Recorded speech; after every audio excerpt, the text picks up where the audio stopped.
More than 75 tons of fireworks seized in a California city. Younger Americans say they'll do anything from downsizing to buying a fixer-upper just to afford a home. Got news for you there. Millennials are hungry for homes, but high rates are keeping them from buying it. And then what you get for $2 million, what you get for $1 million in Santa Clara County, as well as just the 12 county Bay Area months of inventory versus consumption. Let's get moving here. Mortgage rates today are 7.06 or 7.27 for a jumbo. That is unquoted. That's non-qualified. That means you have to go to a broker, go to a bank, and ask them what you actually qualify for and how many points. Because if you put points into it, your rates could be lower, etc. And you can get the seller to help pay with that. There's ways that we help you with that. Just remember, there's always ways around from getting a house or to getting a house. It's what we do. We understand the ways, the ethical ways to get you into a house. So let's talk about fireworks. 4th of July is right around the corner. La Colina Park finally got mowed. There were grass up to my waist and the squirrels were loving it. But now, because it's a fire hazard, it got mowed down yesterday. Thank the universe. That's awesome. Appreciate it. They didn't do the best job. Maybe they'll do another one today. And then there were 2 fires today. Or yesterday. There was one down by Santa Teresa Park on the Morgan Hill side, and then over by Communication Hill. Walking around the park wasn't all that great because of the smoke and the air quality. And did you know San Jose Parks and Recs had a fun event at La Colina? No, neither did I, because their advertising sucks and they need to be a little bit more proactive about telling neighborhoods about what's going on. Don't come back at me and say, well, it was on the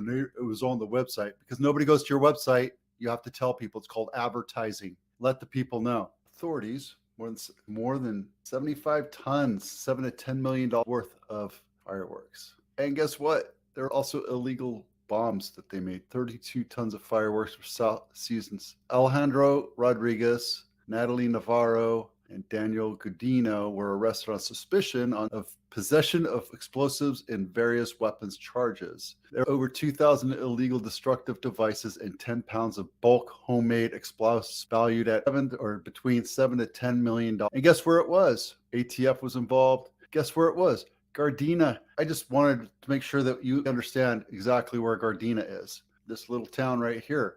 But guess where it's next to? Compton. Well, I tell you, I'm not steering or redlining at all. Not redlining it. Look at that. It's a red line right there. All right. Enough of that. Younger Americans say they do anything from downsizing to buying a fixer-upper. I'm like, yeah, that's what old people do when they have a big house, their kids are empty nested, and you move into a smaller house. Well, they rent a house or they have a bigger apartment and then they have to buy a smaller house. If you have a 1,500 square foot apartment, yeah, guess what? You're going to be able to afford an 1,100 square foot house. But guys, here's the thing.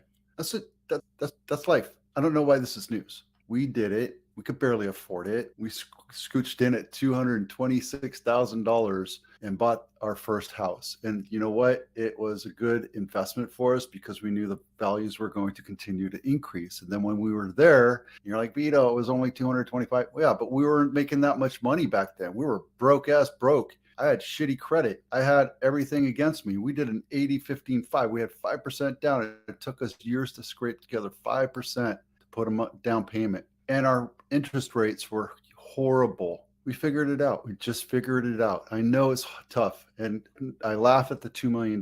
Here's the thing. You don't need to buy a $2 million house. You could buy something under $1 million.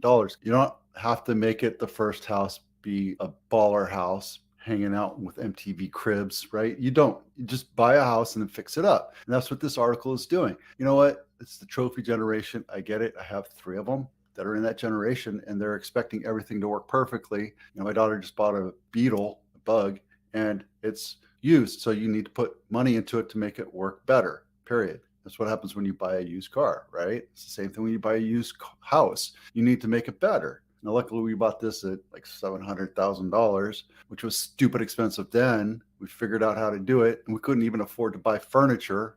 And we had a kid, and then the universe blessed us with twins, and then we had to figure out how to put air conditioning in. We had to figure out how to do all this stuff, and we struggled through it. And eventually we could afford some furniture. So instead of just sitting on the ground in our family room, we actually bought some furniture. And it's not the best furniture, but I don't care because they're kids. They're going to destroy it anyway. Point is, life's a struggle. It's the pursuit of happiness that makes life amazing. Millennials are hungry for homes, but high rates are keeping them from buying.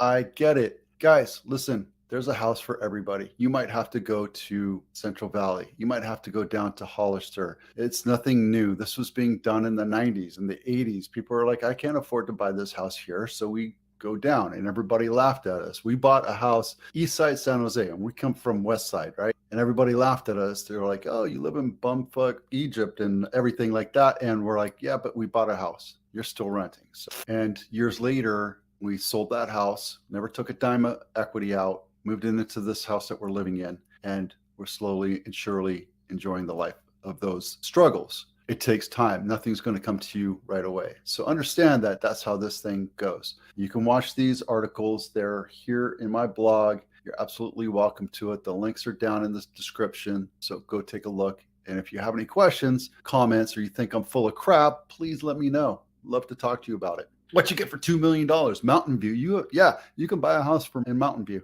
This is just brand new on the market. Oh, it's 28 days on market, close to Castro Street. This is a nice older home, right? Built in 1955, 3-bedroom, 2-bath, 1,361 square feet, and it's nicely updated. I love paint the frickin', you move in, something like this, if you can afford $2 million, paint the frickin' wood, paint the cabinets, tear down this old ass tile, but keep the countertops, guys. You don't understand how valuable granite countertops are. Oh, but I like the plastic, quartz, white and bright, and I get it. Put white and bright subway tiles on this and it'll look 1,000 times better. There you go. I understand here. Look, this is, when you look at houses like this, you're like, oh, this is a small house. Yeah, it's a small house. That's what you get for $2 million in Mountain View in Silicon Valley. It's part of life, right?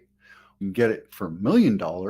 Is this guy right here with a gated house and chain link fence, right? Is it the best area? No, it's not the best area, but you know what? It's not gang ridden, right? Detached garage, an older house, it has solar. You're gonna have to scrape the popcorn. It has the same old ass flooring. Whatever is going on with this, I don't get that. Guys, get rid of the freaking second refrigerator. You're selling a freaking house. You're selling real estate, not freaking refrigerators. Poor staging right here. I can bet you that this thing's been on market for a while, right? This is too busy for this. That's like wearing striped pants and plaid shirt, guys. Don't do it. Man, that's an REWTF bathroom right there. Oh, 2-bedroom, 2-bath, 1,257 square foot, 959, 3 days on market. There you go. And guys, I understand that you're not going to get a perfect house. There's a little shed there. There's a detached garage. This is not going to be perfect in any way, shape, or form. Looks like they converted the garage, or, oh, yeah, that's a shed. And then, Lord have mercy. Oh, look at that. Let's take a look at that. What the hell's going on there? That's some broken afterthought counter going on right there. That's somebody else's problem. Okay, if you're renting a house, I get it. This is kind of like a partition wall or whatever, but you don't need to have that. You don't. That's just ridiculous. Okay, enough of that. This episode was brought to you by the Home Inspection Checklist. If you're thinking about selling or thinking about, this is not a substitute for a home inspection. A home inspection is going to cost you about $700 to $1,000. You don't want to go through and mark down every little thing that's wrong with your house, have somebody else do it, and you're giving it a little bit of arm's length distance from your liability. But this allows you to go through and fix stuff that's around your house. Check it out and understand what people are looking for, what buyers are looking for, what home inspectors are looking for before you put your house on market. Get that stuff fixed and do disclose it. Absolutely disclose it, but have it fixed up, because people want turnkey. Unless you sell a house like that $1 million house. Inventory is still low. We're still about 50% of where we need to be for a balanced market. So it's still a seller's market. And I apologize for having to tell you that. And it's all across the Bay Area except for Napa. Napa's still sucking wind. You can get a house in Napa for about 98 cents on the dollar versus about $1.08 in Santa Clara, $1.08 per dollar. So the listing price is over on average, or the sales prices are on average more expensive in Santa Clara than the list price. So understand what you're going into when you buy a house, unless the house has been on market 45 days, right? The market's doing great. That's it for now. It was kind of a boring game, but today it'll be kind of